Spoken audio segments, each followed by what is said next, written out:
With the pandemic that came upon us, the rise of video conferencing tools like Microsoft Teams and Zoom has led to more aspects of the sales conversation to occur virtually.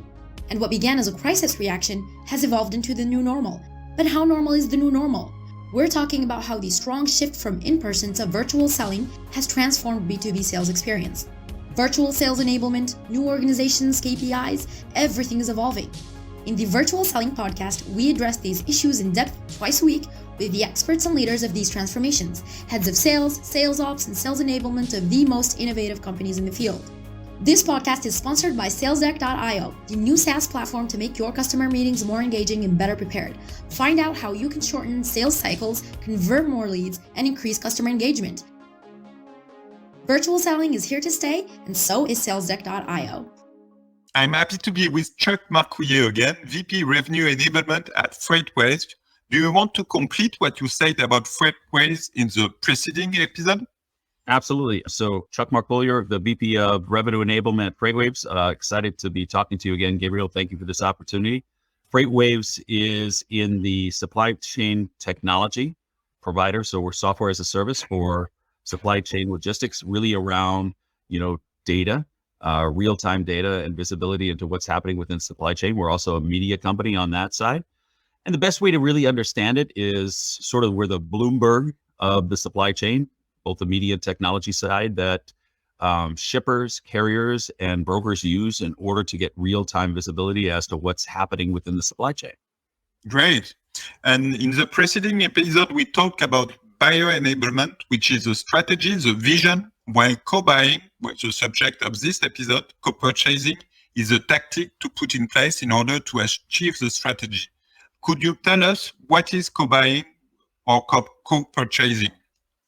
It's really interesting. As we were talking before the last week about co-purchasing and co-buying. So I went online and had to Google the definition. Trying to be the professor and get the right thing, and realized that co-buying is a term that's often used in real estate when two parties work together in order to buy something. And I'm not talking about jointly purchasing property together, but what I'm talking about in the literal sense is the idea.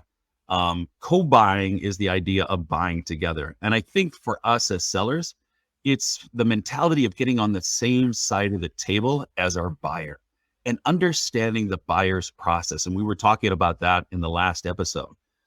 We as buyers today, if we really want to live in what I like to call the 3C world, where it's consensus, clarity, and competence, then what we have to do is understand what the problems are that exist and make sure that we're helping our buyers buy in the way that they want to buy. I mean, we live in a digital world, don't we? Let me ask you, of the last 3 major purchases that you personally made, Gabriel, did you buy them primarily with a human being, or did you buy them digitally?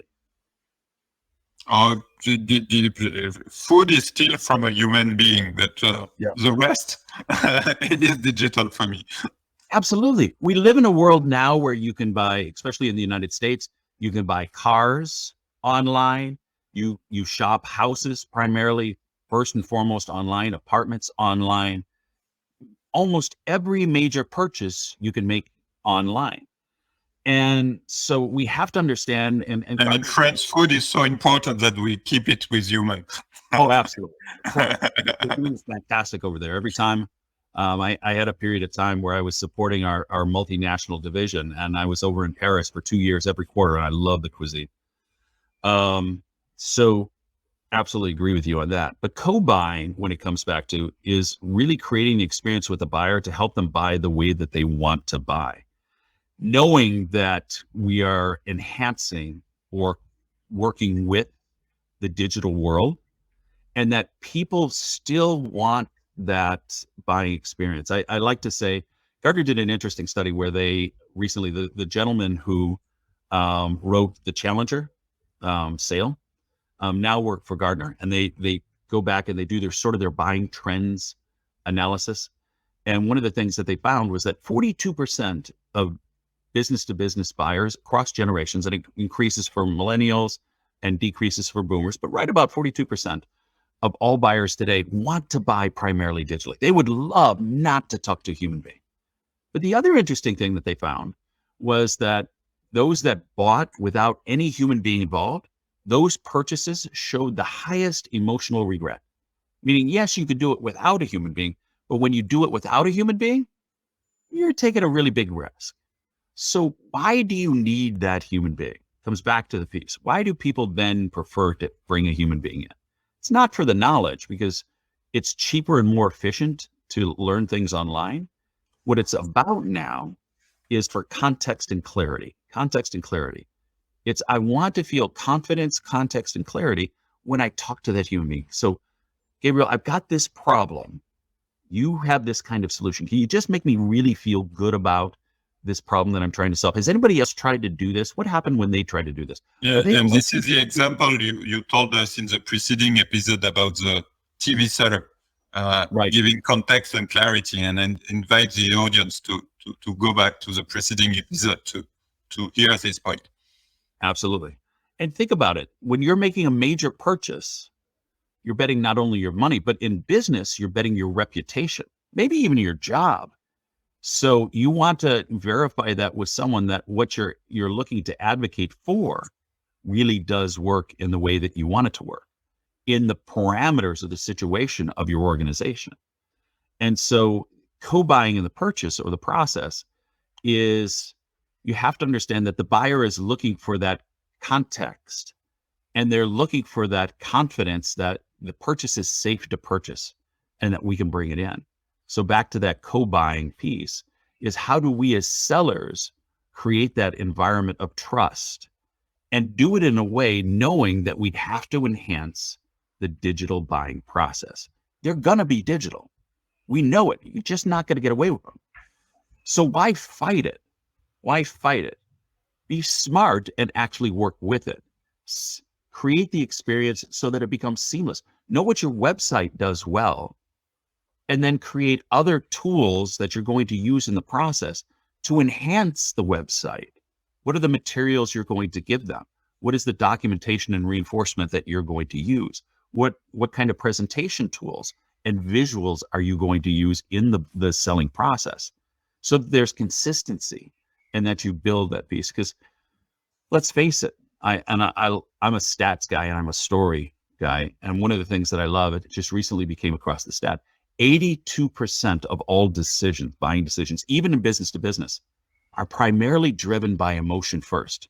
We use a thin layer of logic to justify the emotion, but it is still emotionally driven. And how do you create emotion digitally? That's the thing. What is the visuals that we use? I mean, think of great companies that do a fantastic job of emotion. One of them that comes to mind is Apple. I mean, look at Apple. Apple does a phenomenal job, and I shouldn't be pitching somebody else's product. I don't compete with them, so I'm going to do it anyway. Because I use Apple all the time. Apple as a company they don't care about market share, meaning they don't have to have every computer out there. But they recognize that if you're an Apple customer, they compete in share of customer, meaning they know that the average person who buys Apple will have 5, 6, 7 different Apple products. And so when they create or communicate to you as a customer, if you've ever seen any of their ads, one of the ads that sort of jumps out at me is they have this brilliant ad where they show some of the world-class musicians, black and white image, Lady Gaga with her Mac, Santana with his Mac, and they just show artist after artist after artist in human condition, not on stage, but just composing, creating. Then they go to Kermit the Frog in the Mac, and then they show a small child in the Mac, and they don't say a word. But what are they telling you? They're telling you, if you want your child to be a great, what do you need? A Mac. So it's that consistency of message. It's that consistency of visual across digital media. It's across who you are as a company, because how do we create trust psychologically? It's consistency. When things are inconsistent, we go, whoa, wait a minute, hold on. Something's wrong here. I don't know why, but in the back of our brain, something's wrong here. I don't trust this. I don't like this. I don't want to have anything to do with this. But when there's that consistency of imagery, of message, of, responsiveness, that creates that trust and that confidence that this is a safe environment, emotionally, safe environment logically, that I can move forward with this partner, this person, this company, this product. Great. And what is co-documentation? That's a great question. And that's one of the keys that we as sellers should be thinking about, because marketing is going to create the imagery, the website, and other things. But as individual sellers, one of the greatest areas that we can think about is, how do we create a co-documentation? Because going back to consensus, there's going to be multiple people in the buying process, and we have to set up our champion, that person who is going to talk to the other people within the process to continue on the conversation when we're not there. And so one of the things, you probably heard the thought of a mutual action plan, which was something that's been an idea around for quite some time in enterprise seller, which usually comes after the proposal, where I sit down and I start this strong arm conversation where I say, Gabriel, so now that I'm giving you this proposal, can you tell me the next couple of steps that you're going to do internally, and what are the dates that you're going to turn this around until we sign a document? And it was a timeline where I tried to artificially force you into your decision-making process so that I could understand when I was going to get my deal back. Well, yes, it's important to have that, but I went from being a best friend to someone who was trying to enforce an artificial timeline to get someone to make a decision. And so it wasn't really comfortable to the buyer. And it really didn't add a lot of value to the buyer who was trying to buy. So there was usually chafing in the buying process. What I found was that the best sellers moved that whole process earlier on and started from the very time of the discovery, start documenting things. I just saw a recent article by the CEO of Outreach, where he was talking about the co-documentation process. And it's that same thought, and I agree with this because I've been singing this song for the past couple of years, is we as sellers have to start early on the conversation. From the very first conversation, first discovery call, is saying, hey, buyer, this is what I understood. Here are the key goals or directions that I heard you say. Here's the key criteria or the problem that you're trying to solve. Here's the metrics that you're using internally. Here's some of the evaluation criteria that you're thinking about. Did I get this right? The steps that are appropriate for the conversation that we just had, I'm going to document and I'm going to share that. And this is going to be the touchstone, or this is going to be sort of a document that we're going to review on a regular basis, just so that I stay in alignment with you as we go through, and I'm supporting you the way that you want to be supported. I know that when and the funny thing is as a buyer, I've been buying a lot of stuff in my role. There's been very few sellers who have actually used it, but those that use it, man, I know it's a totally different buying process. And then as that evolves, then you get into the timelines, and then you get into, who are the people, and you build that trust so that digitally there is this map, and that map actually gets shared with other people in the buying process. And if you have a good tool, if you're smart and you have a good tool, it gets to see how that's being shared, whether that's through a CMS or through digitally. It leaves breadcrumbs as to who else within their side is using it. Great. Really, really interesting. And it becomes good buyer sentiment that we as sellers use to say, is this a real deal or not? And how to work on this co-documentation? You start from the beginning, but is there some other things to do? Yeah, it's one of those things where you share it right off the bat, but you invite and encourage your partner on the buyer side to add to that documentation, meaning you open it up. It's not a one-sided piece. If you can have a technology that allows you both to dip into it at the same time, that's the ideal state. If you have like a Word document or PowerPoint, some people are using that, but that's like a tennis match. I hit the ball, I send it to you, then you hit the ball and you send it back to me, meaning when it's in flight, anybody who makes a change on either side, you're getting out of sync. But if you can both go into the same technology at the same time and update it in real time, then both parties are seeing the tool evolve, that's the ideal state. And that's where it really gets interesting. But we've learned over time that it's going to be, the 70-20-10, meaning 10 to 15% of the deals you're in, you're going to have a partner who really wants to actively update the technology in the deal as the deal's going on. You're going to have 20 to 30% that are going to actively watch the technology, meaning every time you send it, they're going to go in and they're going to look at it. And then the vast majority, you're going to document it. They'll open it up. They'll take a quick look at it, but they won't look at it until the next meeting. But they do value it. Just because they look at it and they don't actively participate, let's face it, we as buyers at times are lazy, meaning we're not going to use every tool that gets sent over, but that does not take away from the value of the tool or the trust that we're putting in you for actually helping us with these kind of things. So you're going to see that there isn't going to be at first a high responsiveness or them going in and just because you send them a fantastic tool that they're going to go in and, oh, geez, let me put all of my notes in here. They're not going to do that. We haven't seen that yet because first of all, it's not a highly adopted kind of concept yet. But those that we've talked to after the deal, those that have bought and have not bought, when we've had the opportunity to talk to them, say we really appreciated that was something that was very different that your team used that other teams have not. And it's really the philosophy of SalesDeck and the tools that we are creating at the moment is to really Codocumenting. I love the word and really engaging and working together to create an instant minute of the meeting with this way to simplify it using cards that are pre-prepared and using emoji in the very future also to have more emotion within it.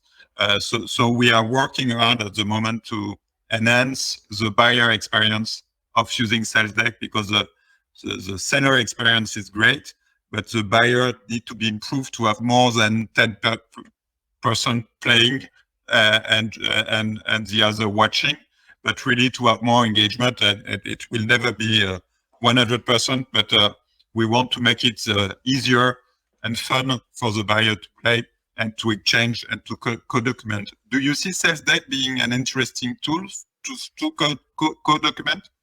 Yeah, absolutely. I think, SalesDeck absolutely has the opportunity to be it has all of the elements of being a good tool, meaning is it easy to use?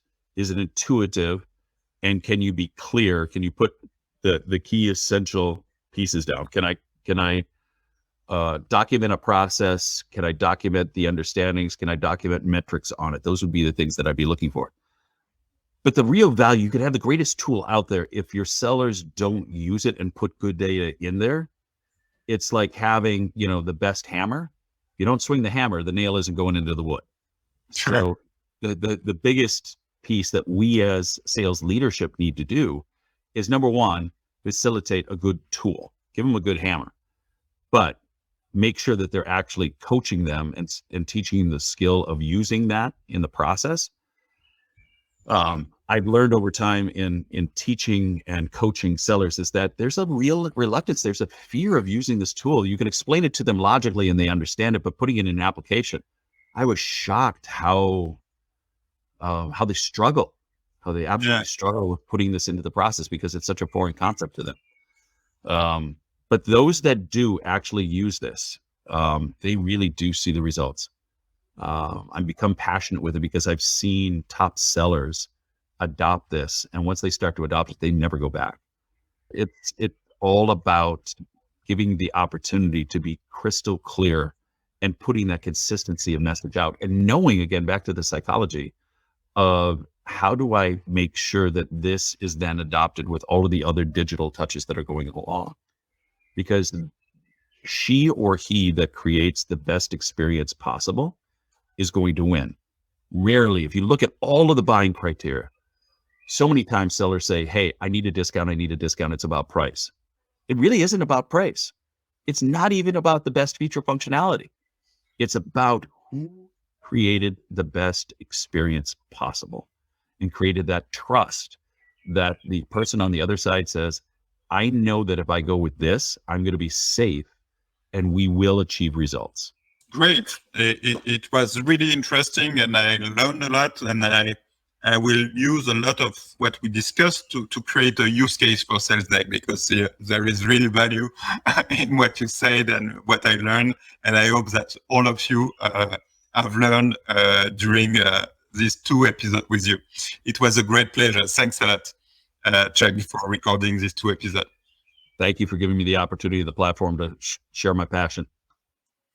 This episode of the Virtual Selling Podcast is over. Thanks for sticking around. Join us twice a week for a new episode with new stories and challenge of giants in the field. If you enjoyed today's episode, we're always listening for your feedback.